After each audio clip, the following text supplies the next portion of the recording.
Itu orang yang nggak terlalu ingin ikut campur ke politik ya, tapi kali ini saya mesti bersuara karena saya melihat kok kayaknya udah mulai gerakannya udah nggak benar. Sekali lagi ini masalahnya adalah masalah moral ya. Saya nggak tahan ada pemimpin yang dia pagi ngomong apa, siang ngomong apa, sebulan lalu ngomong apa, sekarang ngomong apa. Kita nggak boleh punya pemimpin seperti itu. Dan jadi kita tuh harus mikir apa yang terjelek kepada negara ini dan kita harus siap. Nah, siapkah kita gitu? Jadi jangan sampai sekarang kita malah mundur. Saya kira pesannya itu deh. Jadi ini kita tuh sedang saya bilang apa ya, istilah saya tuh Indonesia sedang mulai baik. Ibu Koni ini bukan kadrun maupun kampret ya. Beliau pengamat dan analis yang biasanya mendukung langkah-langkah Presiden Jokowi. Namun, ketika konstitusi dipaksa untuk menerima ambisi pribadi, maka kita semua berjalan mundur ke masa Orba, di mana sebuah keluarga bisa berkuasa hingga 30 tahun lebih.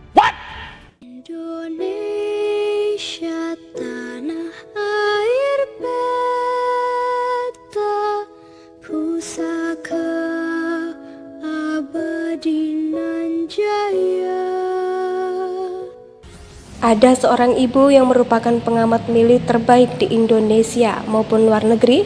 Beliau ini merupakan sosok yang begitu tahu dan begitu memahami permasalahan-permasalahan militer yang ada di seputaran dunia. Ini beliau paham mengenai geopolitik dan geoposisi dari apa yang menjadi konteks peperangan di negara ini dan luar negeri. Cara berpikir dan cara bicara beliau juga begitu terstruktur, sistematis, dan mudah dipahami. Keindonesiaannya pun juga tidak perlu dipertanyakan lagi, karena dia adalah seorang patriot yang sejati. Dia berani membongkar praktik-praktik aneh di Kementerian Pertahanan saat Prabowo menjabat di Menteri Pertahanan. Banyak hal-hal aneh yang dia dapatkan ketika dia datang ke kantor Kementerian Pertahanan, seperti perusahaan-perusahaan yang baru dibangun dan juga anggaran-anggaran yang dialokasikan. Sangatlah janggal dan ganjil, kalau nggak mau dibilang bau korupsi. Namanya Ibu Chony Rahakundini Bakri. Ibu Chony mengkritik keras mengenai kesewenang-wenangan yang dilakukan oleh Mahkamah Konstitusi terkait lolosnya Gibran menjadi calon wakil presiden dan mendaftar di KPU. Dia begitu cemas dengan apa yang akan terjadi di negara ini. Ketika undang-undang dan hukum dikangkangi demi kepentingan keluarga, saya rasa ini menjadi sebuah hal yang membuat dia sangat dikagumi,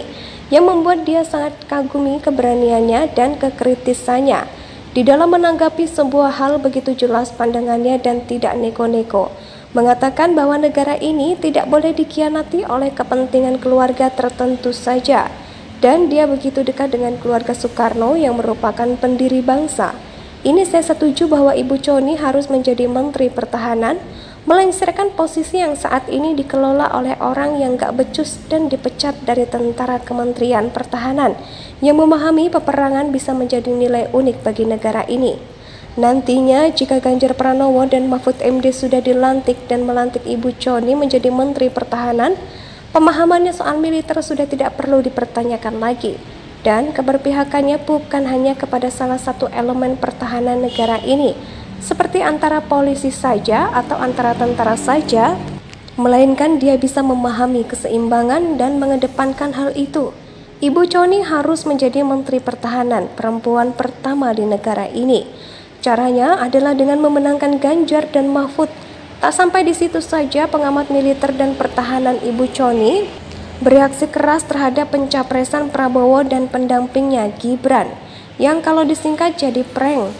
Dia bereaksi mengatakan bahwa seharusnya Presiden Joko Widodo bisa menahan diri terhadap apa yang menjadi hasrat kekuasaannya. Ibu Chony mengatakan bahwa dirinya sering dinilai anti-milenial, padahal yang dia maksudkan bukanlah mencegah anak muda untuk berkompetisi di pemilihan umum. Dia juga berkomentar mengenai Bobi yang masuk menjadi wali kota Medan dan juga Gibran menjadi wali kota Solo. Dia tidak mengomentari yang lain. Tapi kalau menjadi calon wakil presiden dengan lewat jalan tol, jalur MK dan jalur bokap, itu yang dilawan oleh Ibu Chony. Dia mengatakan hati nuraninya tidak terima terhadap hal ini dan rakyat juga sudah cerdas.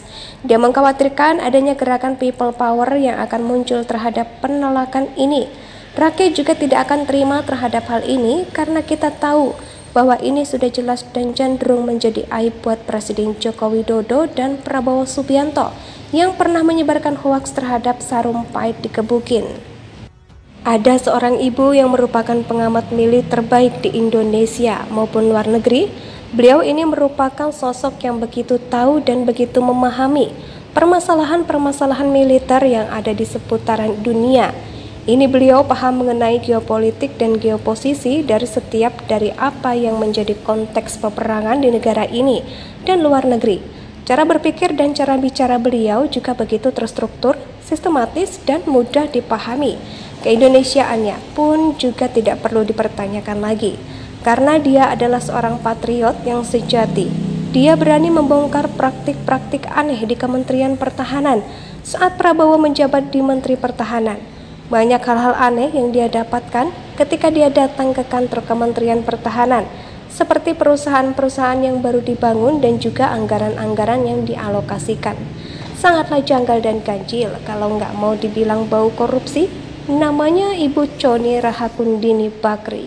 Ibu Chony mengkritik keras mengenai kesewenang-wenangan yang dilakukan oleh Mahkamah Konstitusi terkait lolosnya Gibran menjadi calon wakil presiden dan mendaftar di KPU. Dia begitu cemas dengan apa yang akan terjadi di negara ini. Ketika undang-undang dan hukum dikangkangi demi kepentingan keluarga, saya rasa ini menjadi sebuah hal yang membuat dia sangat kagumi keberaniannya dan kekritisannya di dalam menanggapi sebuah hal begitu jelas pandangannya dan tidak neko-neko. Mengatakan bahwa negara ini tidak boleh dikhianati oleh kepentingan keluarga tertentu saja. Dan dia begitu dekat dengan keluarga Soekarno yang merupakan pendiri bangsa. Ini saya setuju bahwa Ibu Chony harus menjadi Menteri Pertahanan, melengsarkan posisi yang saat ini dikelola oleh orang yang gak becus dan dipecat dari tentara Kementerian Pertahanan, yang memahami peperangan bisa menjadi nilai unik bagi negara ini. Nantinya jika Ganjar Pranowo dan Mahfud MD sudah dilantik dan melantik Ibu Chony menjadi Menteri Pertahanan, pemahamannya soal militer sudah tidak perlu dipertanyakan lagi, dan keberpihakannya bukan hanya kepada salah satu elemen pertahanan negara ini, seperti antara polisi saja atau antara tentara saja, melainkan dia bisa memahami keseimbangan dan mengedepankan hal itu. Ibu Chony harus menjadi Menteri Pertahanan perempuan pertama di negara ini. Caranya adalah dengan memenangkan Ganjar dan Mahfud. Tak sampai di situ saja, pengamat militer dan pertahanan Ibu Chony bereaksi keras terhadap pencapresan Prabowo dan pendampingnya Gibran, yang kalau disingkat jadi prank. Dia bereaksi mengatakan bahwa seharusnya Presiden Joko Widodo bisa menahan diri terhadap apa yang menjadi hasrat kekuasaannya.